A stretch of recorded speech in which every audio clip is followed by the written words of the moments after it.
द्रौपदी मुर्मू ने ली राष्ट्रपति पद की शपथ। देश की 15वीं और पहली महिला आदिवासी महिला राष्ट्रपति बनी मुर्मू।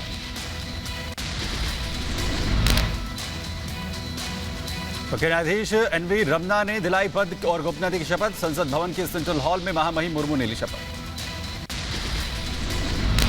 शपथ ग्रहण के बाद मुर्मू को 21 तोपों की सलामी दी गई। मुर्मू बनी सर्वोच्च पद पर आसीन होने वाली आजाद भारत में जन्मी पहली शख्सियत। राष्ट्रपति काफिले के साथ संसद पहुंची थी महामहिम मुर्मू। रामनाथ कोविंद के साथ संसद भवन पहुंची थी मुर्मू। संसद भवन में भव्य स्वागत के बाद उपराष्ट्रपति वेंकैया नायडू, लोकसभा स्पीकर और मुख्य न्यायाधीश ने की अगुवाई। शपथ ग्रहण से पहले राष्ट्रपति भवन जाकर निवर्तमान राष्ट्रपति रामनाथ कोविंद से मिली मुर्मू। कोविंद और उनकी पत्नी सविता कोविंद ने राष्ट्रपति भवन में फूलों का गुलदस्ता देकर राष्ट्रपति द्रौपदी मुर्मू को बधाई दी। राष्ट्रपति भवन में मुर्मू को दिया गया inter service guard of honour. Ramnath Kovind भी साथ रहे मौजूद। शपथ के बाद राष्ट्रपति द्रौपदी मुर्मू ने सेंट्रल हॉल से देश को किया संबोधित। सभी सांसदों और विधायकों का जताया आभार। राष्ट्रपति द्रौपदी मुर्मू ने देशवासियों को करगिल विजय दिवस की दी बधाई। कहा, पार्षद से राष्ट्रपति बनना भारत के लोकतंत्र की महानता। और वार्ड काउंसिलर से लेकर भारत की राष्ट्रपति बनने तक का अवसर मुझे मिला है। ये लोकतंत्र की जननी भारतवर्ष की महानता है। महामहिम मुर्मू ने देशवासियों को किया अभिनंदन। कहा, देश की जनता मेरी ऊर्जा का स्रोत है। पूरी निष्ठा और लगन से करूंगी काम। देश ने इस महान परंपरा के प्रतिनिधित्व का दायित्व भी मुझे सौंपा है। संविधान के आलोक में मैं पूरी निष्ठा से अपने कर्तव्य का निर्वहन करूंगी। महामहिम द्रौपदी मुर्मू ने कहा कि मेरा राष्ट्रपति बनना बेटियों के सामर्थ्य की झलक। मेरे लिए महिलाओं का हित सर्वोपरि। भारत की महिलाओं को ये विश्वास दिलाती हूँ कि इस पद पर कार्य करते हुए मेरे लिए उनके हित सर्वोपरि होंगे। राष्ट्रपति द्रौपदी मुर्मू को देश की 15वीं राष्ट्रपति बनने पर प्रधानमंत्री मोदी ने दी बधाई। इस दौरान समारोह सभा में केंद्रीय मंत्रियों के साथ सोनिया गांधी भी रही मौजूद। शपथ ग्रहण समारोह की समाप्ति के बाद संसद के सेंट्रल हॉल में सभी से विनम्रता से मिली राष्ट्रपति मुर्मू। रामनाथ कोविंद ने भी सबका अभिनंदन स्वीकार किया। शपथ ग्रहण समारोह समाप्ति के बाद संसद भवन के सेंट्रल हॉल से निकली राष्ट्रपति द्रौपदी मुर्मू। राष्ट्रपति के अंगरक्षक ने महामहिम द्रौपदी मुर्मू को दी सलामी। संसद भवन से राष्ट्रपति काफिले के साथ कार में सवार होकर राष्ट्रपति भवन गई महामहिम। राष्ट्रपति मुर्मू के साथ पूर्व राष्ट्रपति रामनाथ कोविंद भी इस दौरान रहे साथ। राष्ट्रपति भवन में महामहिम की कुर्सी पर बैठी राष्ट्रपति द्रौपदी मुर्मू, पूर्व राष्ट्रपति रामनाथ कोविंद भी रहे मौजूद। इस दौरान राष्ट्रपति भवन परिसर में द्रौपदी मुर्मू को दी गई सलामी।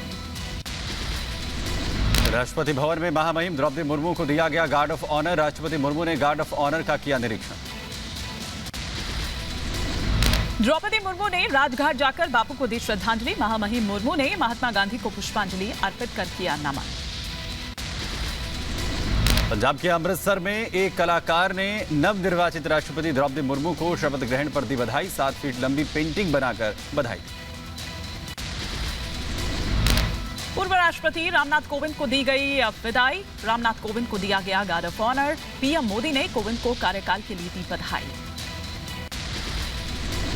राष्ट्रपति भवन से 12 जनपद आवास के लिए रवाना हुए पूर्व राष्ट्रपति रामनाथ कोविंद। राष्ट्रपति द्रौपदी मुर्मू रामनाथ कोविंद को उनके आवास तक छोड़ने गई। लेकिन राष्ट्रपति पद से हटते ही महबूबा मुफ्ती का रामनाथ कोविंद पर निशाना। महबूबा मुफ्ती ने ट्वीट कर लिखा, कोविंद अपने पीछे एक ऐसी विरासत छोड़ गए हैं जहां भारतीय संविधान को अनेक बार कुचला गया। पार्थ चटर्जी का 4 डॉक्टर्स की देखरेख में किया गया मेडिकल चेकअप। एम्स निदेशक ने की जांच। पश्चिम बंगाल के मंत्री पार्थ चटर्जी को लेकर भुवनेश्वर पहुंची ईडी। एम्स के प्राइवेट वार्ड में मेडिकल चेकअप करवाया गया। ईडी के शिकंजे में पार्थ चटर्जी की आखिरी रिपोर्ट के मुताबिक पार्थ बिल्कुल स्वस्थ। ईडी ने पार्थ पर धमकाने का भी लगाया है आरोप। पार्थ चैटर्जी के वकील को हाईकोर्ट ने लगाई फटकार। ईडी को याचिका की कॉपी ना देने पर फटकार लगाई गई। कोर्ट ने कहा कि इसका मतलब कि आप कुछ छिपा रहे हैं। पीएमएलए कोर्ट में अर्पिता की पेशी आज। ईडी की 1 दिन की रिमांड में है पार्थ की करीबी अर्पिता मुखर्जी। सुप्रीम कोर्ट में उद्धव ठाकरे ने चुनाव आयोग की कार्रवाई को चुनौती दी। कहा शिवसेना के सिंबल पर अभी फैसला नहीं ले सकता है। इलेक्शन कमीशन बागी विधायकों की अयोग्यता पर भी फैसला लंबित। सीएम योगी ने दिल्ली में उड़ीसा के राज्यपाल गणेशी लाल और अलवर से सांसद बाबा बालकनाथ जी से की मुलाकात। उत्तर प्रदेश सदन त्रिवेणी में हुई शिष्टाचार भी। इधर ओपी राजभर का अखिलेश यादव पर निशाना। बोले मेरी आवाज नहीं सुनी गई, कोई अपने दम पर सरकार नहीं बना सकता। यूपी के बिजनौर में सांप्रदायिक माहौल खराब करने की कोशिश का पर्दाफाश। गेरुआ पट्टा बांधकर 2 युवकों ने बाजार में की तोड़फोड़। आरोपी गिरफ्तार। अमिताभ ठाकुर ने उत्तर प्रदेश के जेलों में कैदियों की बैरक आवंटन और जेल में मजदूरी में भ्रष्टाचार की लोकायुक्त जस्टिस संजय मिश्र को शिकायत भेजी। कार्रवाई की मांग की। पिता लालू यादव की जीप खींचते तेजस्वी का वीडियो आया सामने। मोदी की सलाह के बाद पहले क्रिकेट और अब हैवी कसरत करते दिखाई दिए तेजस्वी यादव। पंजाब के बाद हिमाचल पर केजरीवाल की नजर। 5000 से ज्यादा कार्यकर्ताओं को दिलाएंगे शपथ। पंजाब के मुख्यमंत्री भगवंत मान भी रहेंगे मौजूद। कैटरीना कैफ और विकी कौशल को जान से मारने की धमकी। पुलिस ने दर्ज किया एफआईआर। पूर्वांचल एक्सप्रेस वे पर बाराबंकी में बस एक्सीडेंट। 2 बसों की टक्कर से हादसा। 8 लोगों की मौत, 16 घायल। मुख्यमंत्री योगी आदित्यनाथ ने जताया दुख। यूपी के सुल्तानपुर में एक बुजुर्ग व्यक्ति की गोली मारकर हत्या। बुजुर्ग के बेटे को पकड़ने के लिए आए थे आरोपी। पुलिस आरोपियों की तलाश में जुटी। उत्तर प्रदेश के गाजीपुर में पुलिस और बदमाशों के बीच में मुठभेड़। जवाबी कार्रवाई में गोली लगने से 25,000 का इनामी बदमाश घायल। एक बदमाश मौके से फरार। यूपी के संभल में ग्रामीण का अपहरण कर बेरहमी से हत्या। गांव के पास मिला शव। पुलिस मामले की जांच में जुटी। उत्तर प्रदेश के एटा में कांवड़ यात्री को करंट लगने के मामले में डीएम की बड़ी कार्रवाई। विद्युत अवर अभियंता की लापरवाही मिलने पर डीएम अंकित कुमार अग्रवाल ने किया निलंबित। झांसी में हाई टेंशन लाइन की चपेट में आए 12 से ज्यादा श्रद्धालु। रेलवे ओवरब्रिज पर कांवड़ यात्रियों को लगा करंट।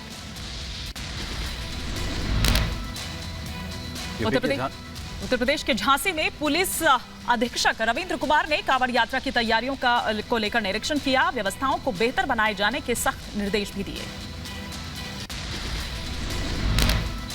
यूपी के बुलंदशहर में रिपब्लिक भारत की खबर का हुआ असर। मामूली बात को लेकर 2 गुटों में हुए विवाद के दौरान फायरिंग करने वालों के खिलाफ हुआ मामला दर्ज। इधर उत्तर प्रदेश के गोंडा में सावन सोमवार को लेकर शिव भक्तों में दिखा उत्साह। पवित्र सरयू नदी से हजारों कांवरियों ने भरा जल। बोल बम हर हर महादेव के नारों से गूंजा पूरा सरयू तट।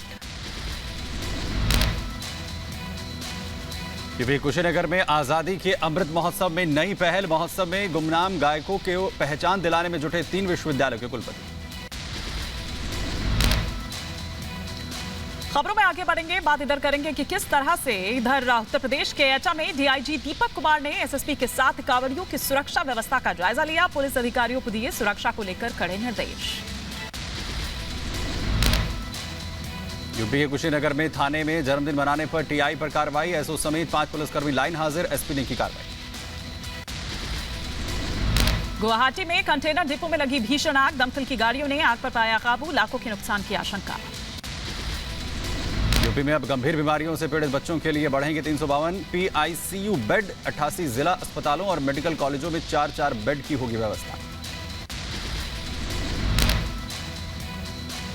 इधर अमरनाथ यात्रियों का 25वां जत्था भगवती नगर बेस कैंप से रवाना। जम्मू से कश्मीर घाटी के लिए रवाना हुए सभी श्रद्धालु। सावन के दूसरे सोमवार को बाबा महाकाल के दर पर लगा भक्तों का तांता। देर रात से ही भक्तों की लगी लाइन। सावन के दूसरे सोमवार को प्रयागराज में शिव मंदिरों में लगा भक्तों का तांता। कामेश्वर मंदिर में लगी लोगों की भीड़। जम्मू कश्मीर के किश्तवाड़ में तेज बहाव के कारण पुल बहा। ग्रामीण इलाकों का संपर्क शहरों से टूटा। लोग हो रहे परेशान। हिमाचल प्रदेश में भारी बारिश से नदी नालों का जलस्तर बढ़ा, खतरे के निशान के ऊपर बह रही है ब्यास नदी। भोपाल रायसेन को जोड़ने वाला नेशनल हाईवे एक साइड से बंद, सर्विस रोड की दीवार गिरने की वजह से लगा लंबा जाम। देश में पिछले 24 घंटे में कोरोना के 16,866 नए मामले आए सामने। पिछले 24 घंटे में 41 लोगों की संक्रमण से मौत, 1.5 लाख से ज्यादा लोगों का इलाज अभी जारी। आयोवा स्टेट पार्क में टेंट में 3 लोगों की गोली मारकर हत्या करने के मामले में एक 6 साल की बच्ची भी शामिल। नेब्रास्का के एक शख्स ने की हत्या के बाद खुद को भी मारी गोली। मॉस्को और कीव ने वहां से अनाज निर्यात को फिर से शुरू करने की अनुमति देने के लिए सौदों पर हस्ताक्षर करने के कुछ ही घंटों के बाद रूस ने हमला कर तबाह किया। ओडेसा हिट के बाद जेलेंस्की ने रूस को दिया धोखे का नारा, कहा ओडेसा पर मिसाइल हमले के साथ रूस ने विश्व समुदाय के सामने बातचीत करने में असमर्थता का प्रदर्शन किया। नेपाल में महसूस किए गए भूकंप के झटके, रिक्टर स्केल पर 4.1 रही तीव्रता। फिलहाल भूकंप से किसी के जान माल के नुकसान की कोई खबर नहीं। दक्षिणी ग्रीस के कई गांवों में अचानक फैली भीषण आग, 6 से ज्यादा गांवों को खाली करवाया गया। तापमान बढ़ने से ग्रामीण परेशान। स्पेसएक्स ने स्टारलिंक मिशन को लॉन्च कर रिकॉर्ड तोड़ा। स्पेसएक्स का 54वां स्टारलिंक मिशन का साल का ये 33वां लॉन्च है। पाकिस्तान में बाढ़ बारिश ने मचाई तबाही, बाढ़ बारिश से अब तक 304 लोगों की मौत। कल कराची में घंटों जाम रहा ट्रैफिक। जापान का सकुराजिमा ज्वालामुखी फटा, अलर्ट स्तर बढ़ाकर 5 किया गया। लोगों से सतर्क रहने की अपील की गई। ऐतिहासिक प्रवासियों को ले जा रही नाव बहामास समुद्र में पलटी, हादसे में 25 लोगों को बचाया गया, करीब 17 लोगों की हुई मौत।